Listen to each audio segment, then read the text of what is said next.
Good afternoon.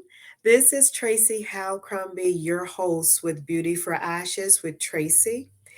Beauty for Ashes is a self care, mental health awareness, wellness podcast that encourages, enlightens, and empowers listeners on how to create wellness, overcome negative thinking, and to develop a healthier mindset with the strategies that we try to share with you. How are you doing this afternoon? I'm sure everyone is well. I'm hopeful that you're well. It is 2023 now, and this episode, I could not help but try to put something together on how we recover from losses. How do we recover from losses? I, by design, was given a charge to talk about a loss that has happened in my life. I had not really planned to share it, but God had commissioned me to use this pain and use it for the purpose of sharing what happened to me, to bring awareness to a situation. My son, in case some of you did not know, and some of you do because you've been following my journey, my son Noah in 2021 died by suicide. And it was such a loss. It was such a loss to my family, to the community, to our friends. And what I wanted to do was create all these things that God had put in me to transfer for his glory into the world, to be positive and to make these impacts, to let people know that you are not alone and that you can make it and that you don't have to stay stuck. And sometimes that is easier said than done, but I'm just here as a vessel and a tool that he is using to just share of his glory and to show how you can overcome things and you don't have to be burdened. We're here as a community to be a help to one another. So, with this episode, Recovering from Losses, we just experienced a loss that happened right here in my city and in our states next to us. We just had a storm that was very severe that brought about tornadoes and all these different chaotic things that happen to communities. We have wars going on in Russia and Ukraine. We have so much. We have people committing murders and just killings and senseless shootings, and it's so many things that affect all of us. But if something is happening to you personally, this is just for you to just try to determine how you can recover from these losses. So just know that life is marked by losses. Some are life changing, such as, our children leaving home, going to college, us relocating to different places. All these things affect us. The effects of natural disasters, of wars, the death of our loved ones, or divorces. Some things are subtle, like changing jobs, moving on, or from a broken relationship.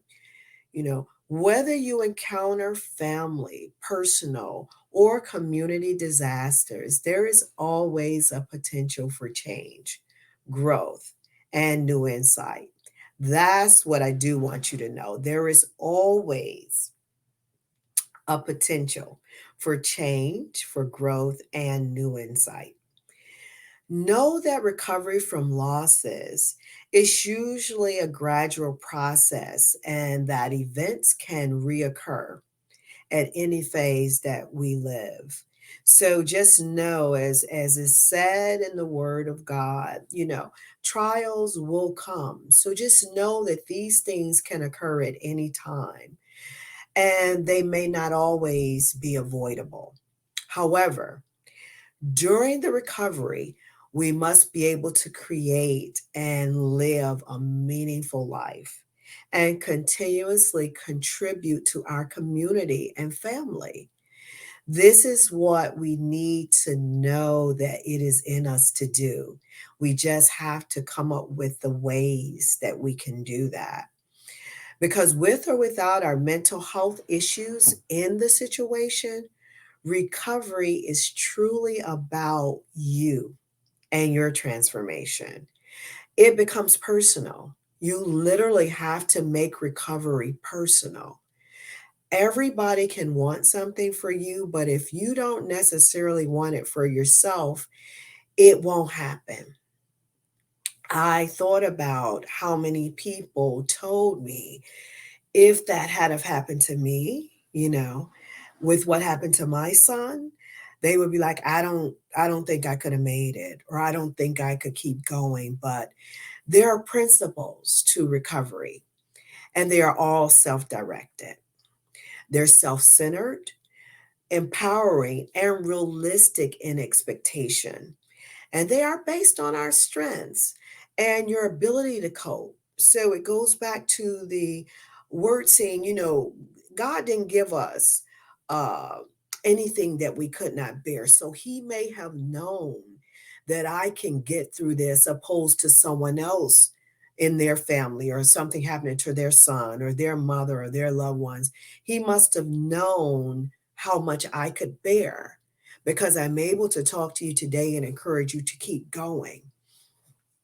So we have to continue to know that our journeys are personal. And when we're talking about recovery, it has to be bought through our strengths, bought out through our strengths and our ability to cope with situation. It also involves the support of our peers, our families, and those around us. So just know that, and recovery requires you to make use of your beliefs, believe it or not, and your individual strengths along with your beliefs. So if you believe that you can do all things through Christ, or just believe that you can do anything you put your mind to, you can. So that is a personal belief, and that is a strength that you have to turn inward, outward. And you are also being placed in a position of needing to come back from a setback. So, all these things, whether it be anything I mentioned in the beginning of this conversation, losses of any kind, you are being placed in a position of needing to come back from that setback. So, your personal beliefs and are the things that will empower you to keep going.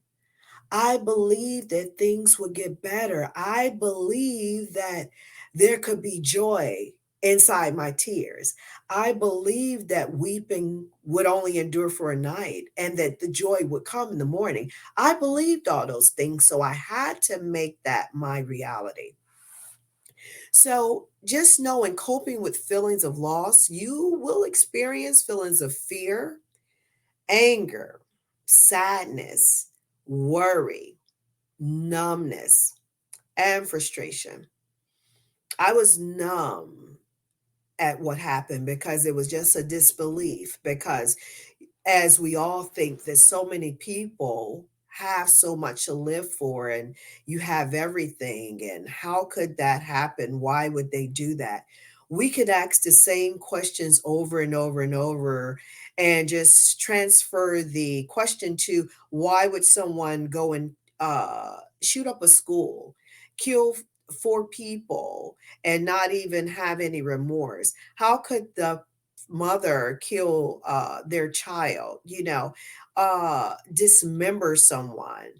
How could you just do anything? So just don't get stuck on the actual topic of it all. Just know that once you notice and accept how you feel about something, if it has happened to you, you must take care of your emotions. You're responsible for you and your emotional environment during critical times. Our families, our friends, as I said again, our peers, we have to stick together and support each other during those times. But everything you have to get to your own degree of self recovery. So, the good news, because there is good news, because there is hope. The good news is that you can make it through it. If I can make it through it, you can make it through it, and you can recover successfully. I want everyone to know it won't happen overnight. It'll happen over time. Nothing happens overnight. Um, God gave me a full year almost to heal, but in my healing, He had me doing so many different tasks, for as putting all my son's work into making a book that he had written, and to develop this 501(c) that I want people to support because it supports the mission of help for those with mental health and suicide prevention. We have to keep going, but it happens over time. It's a gradual process. So, if you're interested in knowing how to do that, I'm going to tell you anyway. If you're not exactly sure what to do, you have to keep going by taking care of yourself and saying no when necessary to save yourself from stress. Sometimes, again, we add a lot of unwarranted stress that's unnecessary when we're going through things and we're just needing recovery. When we're needing to recover, it's okay to just be quiet and still for a while and try to process things. It's important for us to think positively. So we need, in that regard, silence our inner critic and treat yourself as you would treat your best friend. Start being happy about your life, the life you have to live right now. And in all things, trust your gut. Listen to your inner instincts, because 9 times out of 10, they're probably right, as we know. Trust yourself in your healing. The most important thing to do is breathe, because guess what? This is the only thing you can control, is your breaths. They keep you grounded. You can control those. And the other thing that you can control is your response to different uh, issues and situations. You can write. Writing helps you recollect things, because sometimes we go over things in our head.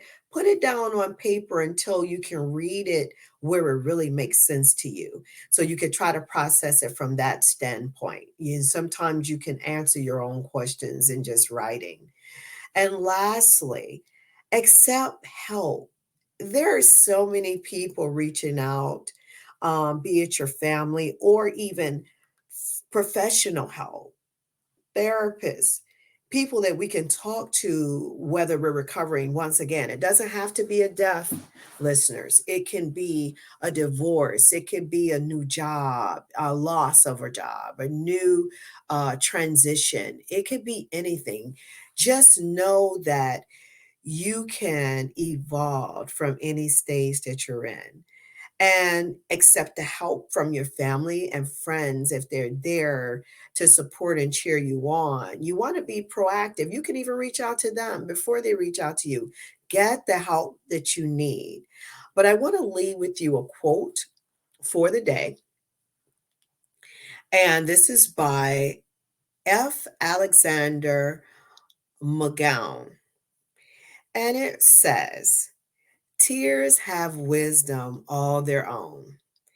They come when a person has relaxed enough to let go and work through his sorrow.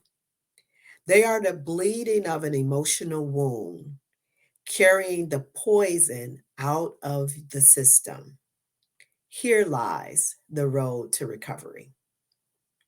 We can recover, family, from losses, from changes, from anything that has come to paralyze us and keep us doubtful or in fear or depressed or down.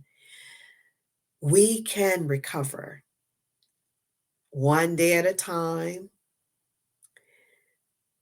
one hope at a time, in our circumstances changing, but we have to activate that. And that is personal. And once again, I just wanted to reiterate, recovery, recovering from any loss gradual and process. Doesn't happen overnight. My recovery happened over time that I healed. And I'm healed enough to claim the victory yet still.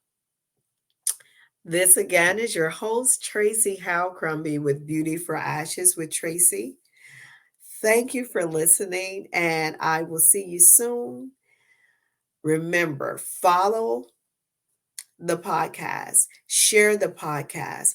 All of this information is for me to share with you. This was given to me to share with you. I didn't just want to get on social media just to be seen.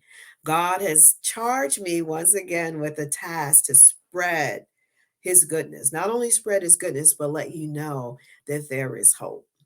Take care of yourself, and I will see you soon.